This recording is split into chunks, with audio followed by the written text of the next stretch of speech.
For today's video mga igsoon, samtang paingon mi ani didto sa pinaring kay do na mi tuyo unta. Nakakita kog syakoy diring dapita sa Barangay Dableston, Sultan Naga di Mapuro, owned and managed by Diego's Apyag Bake Shop.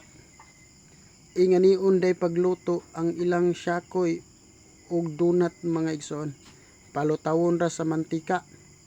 Ang ilang tigluto mao si igsoong Mark Anthony. Samtang nagbidyo kani mga igsoon, ilar dayong palutawon.